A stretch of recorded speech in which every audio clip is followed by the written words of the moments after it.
Good morning, स्वागत है आप सभी का आपके चैनल एएस स्टडी 61 पर। आज हम लोग ईवीएस के दूसरे लेक्चर की बात करेंगे जो आपके केवीएस पीआरटी, टीजीटी, पीजीटी और आपके स्टेट टीजीटी, पीजीटी और सुपर टेट के लिए आवश्यक होगा।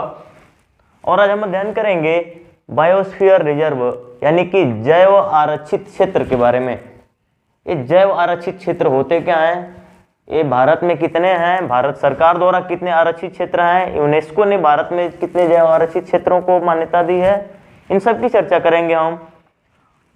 और यहाँ पर देखा जाए ये जैव आरक्षित क्षेत्र का मतलब क्या है। आरक्षित का मतलब सुरक्षा प्रदान करना, जैव का मतलब जीवों को। सामान्यतः अगर हम देखें जो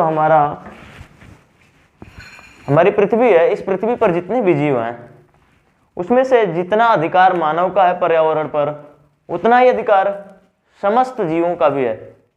अन्य जो जीव हैं, अन्य जीवधारी हैं, उन सभी जीवधारियों का उतना ही है जितना कि मानव का है। उसमें से कुछ ऐसे जीव हैं जिनकी संख्या दिन प्रतिदिन कम होती जा रही है, कुछ ऐसी वनस्पतियां हैं जिनकी संख्या दिन प्रतिदिन कम होती जा रही है। उनको संरक्षण प्रदान करने के लिए भारत सरकार द्वारा जैव आरक्षित क्षेत्र आवंटित किए जाते हैं, चुने जाते हैं। और ये जो जैव आरक्षित क्षेत्र होते हैं ये कोई अलग से क्षेत्र नहीं होते हैं। ये जो क्षेत्र होते हैं आपके अभयारण्य होते हैं या नेशनल पार्क होते हैं।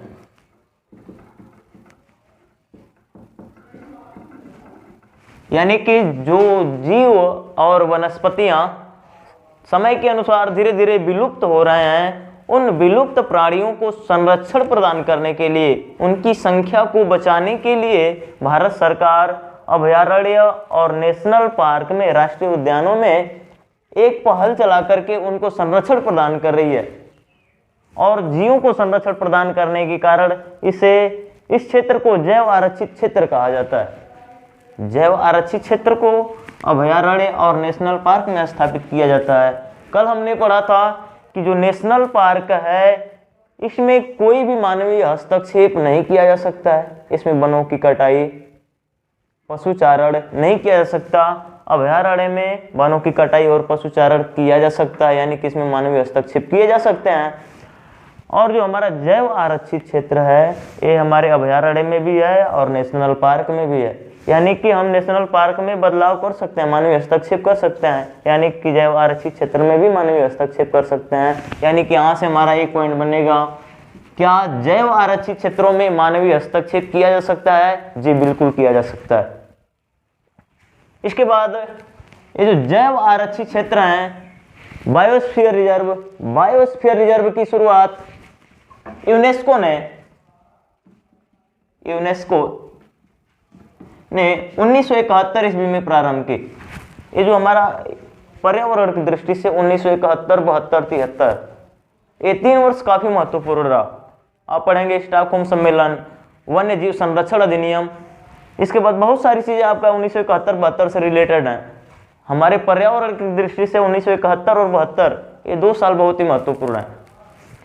यूनेस्को ने 1971 ईस्वी में बायोस्फीयर रिजर्व कार्यक्रम की शुरुआत की, यानी कि जैव आरक्षित क्षेत्रों पर ध्यान दिया इन्होंने। और यूनेस्को के द्वारा 1971 ईस्वी में जैव आरक्षित क्षेत्रों को मान्यता प्राप्त होने लगी। और इसके आधार पर अगर देखें तो जो हमारा जैव आरक्षित क्षेत्र है जैव मंडल में विद्यमान होता है। जैव मंडल का मतलब जीवों का मंडल। यहां से एक प्रश्न आपका बन जाता है कि जो हमारा जैव आरक्षित क्षेत्र है कहां पर है सर? तो जैव मंडल में है। अब जैव मंडल क्या है? जीवों का मंडल। जैव मंडल की मोटाई पूछ ली जाती है, जैव मंडल की मोटाई है कितनी? तो जैव मंडल की टोटल मोटाई है आपकी 28 किलोमीटर।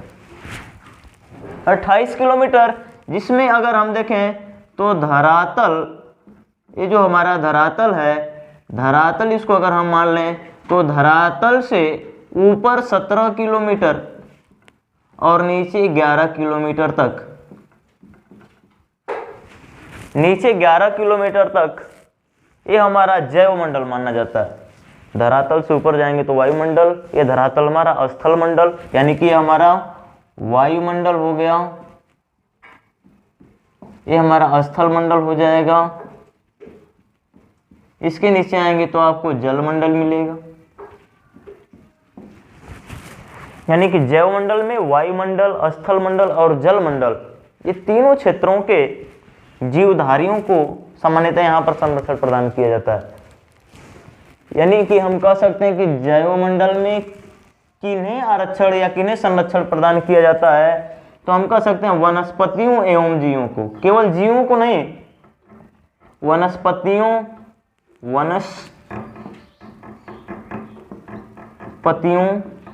एवं जीवों को, क्योंकि वनस्पतियां भी तो हमारे पर्यावरण का ही एक भाग है।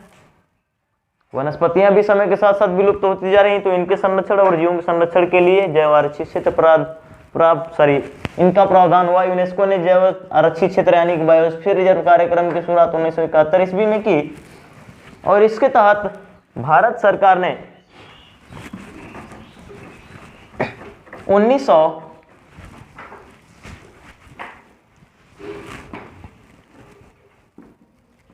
1987 ईस्वी में अपना पहला बायोस्फीयर रिजर्व, 1987 ईस्वी में पहला बायोस्फीयर रिजर्व जो है आपका नीलगिरी बायोस्फीयर रिजर्व है, नीलगिरी बायोस्फीयर रिजर्व की स्थापना की। यानी कि भारत का पहला जैव आरक्षित क्षेत्र कौन सा है, तो भारत का पहला जैव आरक्षित क्षेत्र है नीलगिरी जैव आरक्षित क्षेत्र, या इसी को कहेंगे नीलगिरी बायोस्फीयर रिजर्व। ये नीलगिरी बायोस्फीयर रिजर्व भारत के 3 राज्यों में है। भारत के 3 राज्य कौन कौन से हैं, तो सामान्यतः आप देखें तो केरल, इसके बाद तमिलनाडु और कर्नाटक।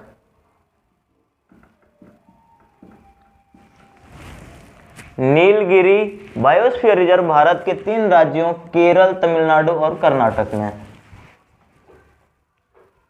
भारत सरकार ने अपना पहला biosphere reserve Nilgiri biosphere reserve को बनाया। इसके बाद ये जो नीलगिरी बायोस्फीयर रिजर्व है, ये भारत का पहला बायोस्फीयर रिजर्व है, और इस प्रकार से भारत सरकार ने अब तक कुल 18 जैव आरक्षित क्षेत्रों को मान्यता दी है। यानी कि भारत में कुल भारत सरकार द्वारा मान्यता प्राप्त या भारत सरकार द्वारा आरक्षित बायोस्फीयर रिजर्व कितने हैं, तो भारत सरकार द्वारा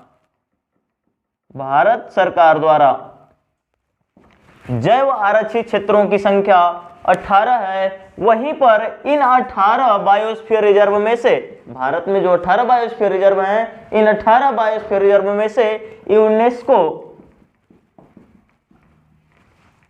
11 बायोस्फीयर रिजर्व को आरक्षण प्रदान करती है। यानी कि भारत में कुल बायोस्फीयर रिजर्व कितने हैं, तो भारत सरकार द्वारा आरक्षित बायोस्फीयर रिजर्व की संख्या 18। भारत में कुल बायोस्फीयर रिजर्व की संख्या 18, यूनेस्को द्वारा आरक्षित बायोस्फीयर रिजर्व की संख्या 11। भारत का पहला बायोस्फीयर रिजर्व कौन सा है, तो भारत का पहला biosphere reserve Nilgiri biosphere reserve, जो कि केरल, तमिलनाडु और कर्नाटक 3 राज्यों में है।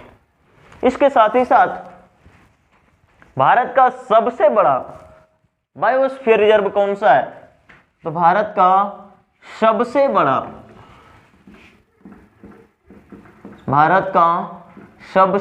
Biosphere reserve Kutch biosphere reserve, Kutch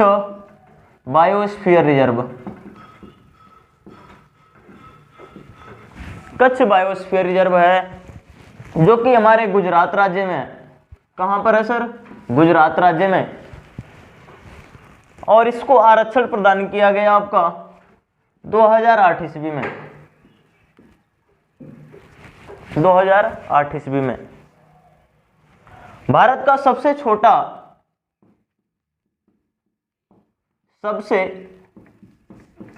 biosphere reserve, तो भारत का सबसे छोटा बायोस्फीयर रिजर्व है नॉकरेक, नॉकरेक बायोस्फीयर रिजर्व। नॉकरेक बायोस्फीयर रिजर्व ये हमारे मेघालय राज्य में है, भारत के मेघालय राज्य में है, भारत के मेघालय राज्य में है। भारत का सबसे बड़ा biosphere reserve Kutch biosphere reserve Gujarat राज्य में, इसको आरक्षण भारत सरकार द्वारा 2008 ईस्वी में प्रदान किया गया। सबसे छोटा बायोस्फीयर रिजर्व नॉकरेक मेघालय राज्य में है और इसको भारत सरकार द्वारा 1988 ईस्वी में मान्यता प्राप्त हुई, यानी कि इसको 1988 ईस्वी में आरक्षण प्रदान हुआ। सबसे बड़ा कच्छ 2008, 8 दोनों वाले हैं, बड़े छोटे। 2008 बड़ी संख्या है, 1988 छोटी संख्या है, बड़ी वाले का बड़ा, छोटे वाली संख्या का छोटा, ऐसे भी याद रख सकते हैं, कोई दिक्कत नहीं। भारत का प्रथम biosphere reserve Nilgiri biosphere reserve, और जो नवीनतम बायोस्फीयर रिजर्व है, अगर नवीनतम बायोस्फीयर रिजर्व की बात करें तो नवीनतम बायोस्फीयर रिजर्व है हमारा पन्ना बायोस्फीयर रिजर्व। पन्ना बायोस्फीयर रिजर्व, पन्ना बायोस्फीयर रिजर्व हमारा एमपी में है, यानी कि मध्य प्रदेश में है, मध्य प्रदेश में है, और इसको भारत सरकार द्वारा 2011 में आरक्षण प्रदान किया गया।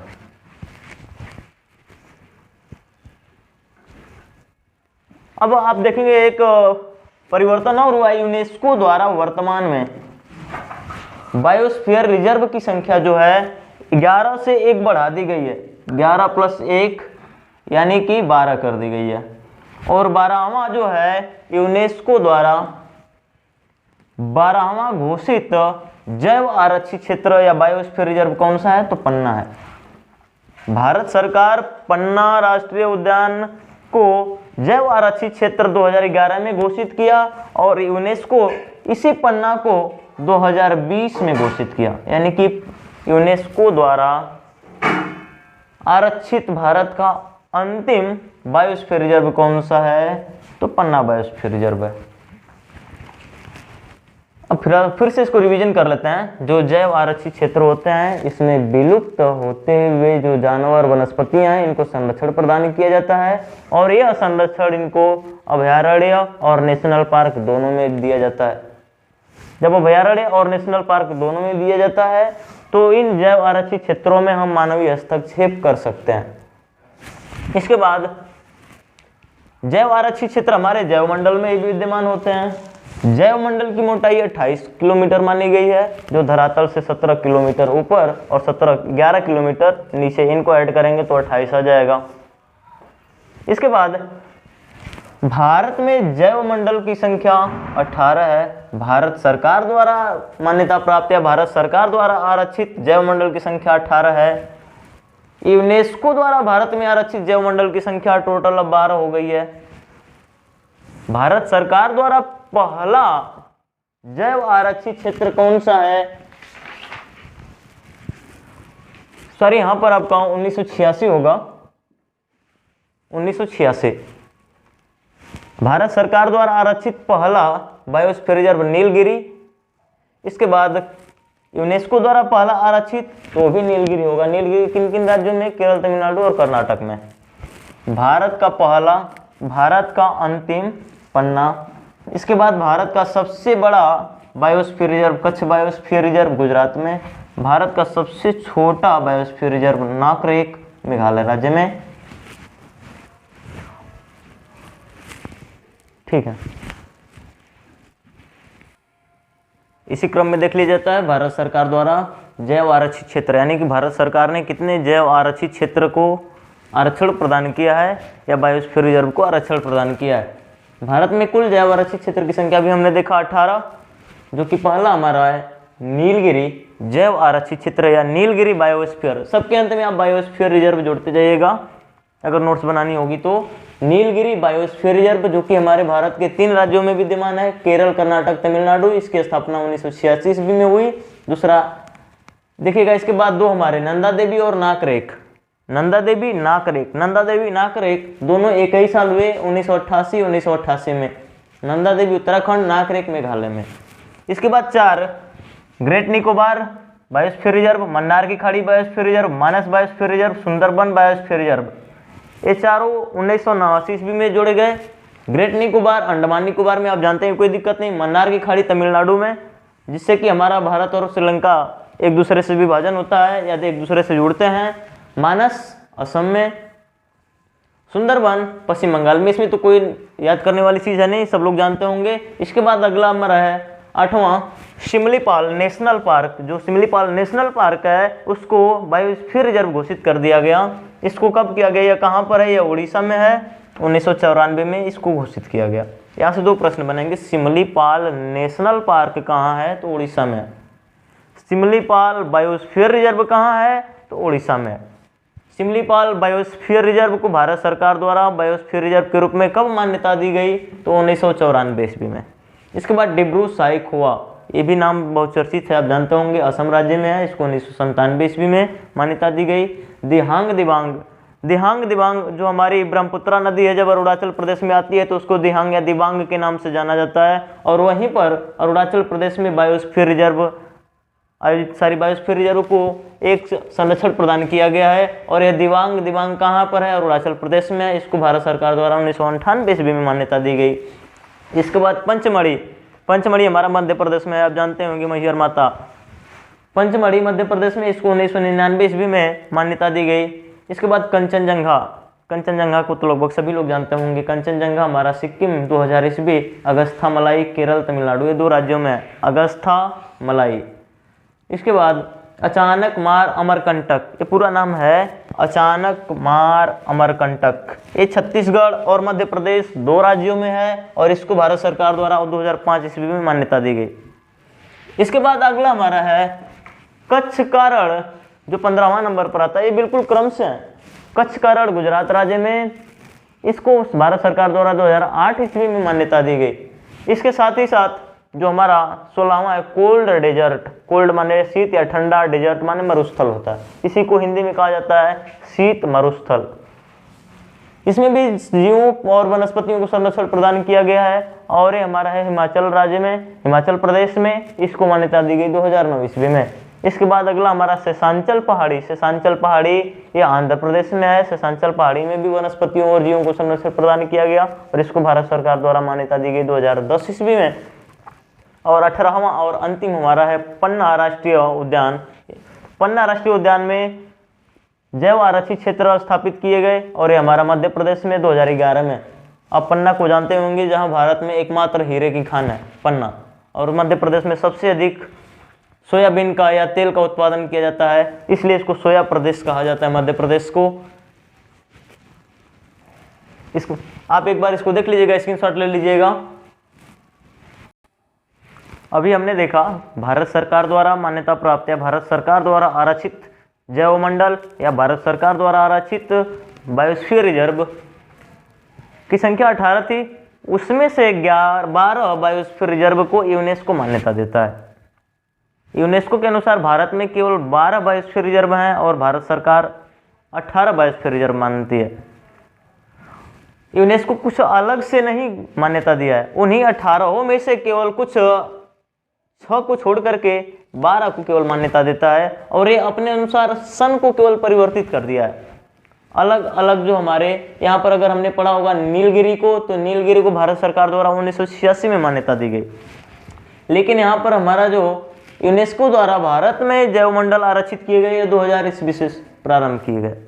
यानी कि यूनेस्को द्वारा आरक्षित जैव क्षेत्र कौन कौन से हैं भारत में, तो देखिएगा नीलगिरी, मन्नार की खाड़ी, सुंदरवन, नंदा देवी, नौकरेक, पंचमढ़ी, शिमलीपाल, अचानक मार अमरकंटक छत्तीसगढ़ में जो है आपका, ग्रेट निकोबार, अगस्था मलाई, कंचनजंगा और पन्ना। इनको आप क्रम से याद कर लीजिएगा। जैसे देखिएगा यहाँ पर नीलगिरी को 2000 में इसको मान्यता दी गई। इसके बाद आपके 2 हैं मन्नार की खाड़ी और सुंदरबन का डेल्टा, इनको 2001 में मान्यता दी गई। इसके बाद आपका जो नंदा देवी है, नंदा देवी को 2004 में, इसके बाद जो 3 है नाकरेक, पंचमढ़ी और सिमलीपाल, इनको 2009 में मान्यता दी गई। अचानकमार अमरकंटक जो छत्तीसगढ़ और मध्य प्रदेश 2 राज्यों में विद्यमान है, स्थित है, इसको 2012 इसमें मान्यता दी गई यूनेस्को द्वारा।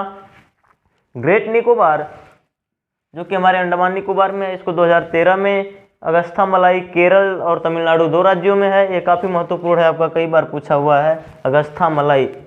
अगस्था मलाई केरल और तमिलनाडु 2 राज्यों में है और इसको यूनेस्को ने 2016 ईस्वी में मान्यता दी। इसके साथ ही साथ कंचनजंगा जो कि सिक्किम में, इसको 2018 और पन्ना राष्ट्रीय उद्यान को मध्य प्रदेश में जो है आपका 2020 ईस्वी में यूनेस्को ने मान्यता दी। अगर यहाँ पर आप देखें तो यूनेस्को द्वारा घोषित भारत का प्रथम जैव आरक्षित क्षेत्र कौन सा है, तो नीलगिरी जो कि केरल, कर्नाटक और तमिलनाडु 3 राज्यों में है। इसके साथ ही यूनेस्को द्वारा सबसे अंतिम आरक्षित जैव क्षेत्र कौन सा है, तो पन्ना राष्ट्रीय उद्यान। भारत सरकार भी इसको पहला मानती है, यूनेस्को भी पहला मानता है। भारत सरकार भी पन्ना को अंतिम मानती है और यूनेस्को भी इसको अंतिम मानता है। तो आज के लिए इतना ही। अगर प्रयास पसंद आया हो, आप इसको, अगर आप KVS PRT, TGT PGT या सुपर टेट की तैयारी कर रहे होंगे तो इसको थोड़ा सा आप नोट्स बनाते जाइएगा। अगर प्रयास पसंद आया हो तो चैनल को लाइक शेयर जरूर कीजिएगा। अगर बहुत ज़्यादा पसंद आ गया तो सब्सक्राइब भी कर लीजिएगा। मिलते हैं किसी अगले एपिसोड में। धन्यवाद।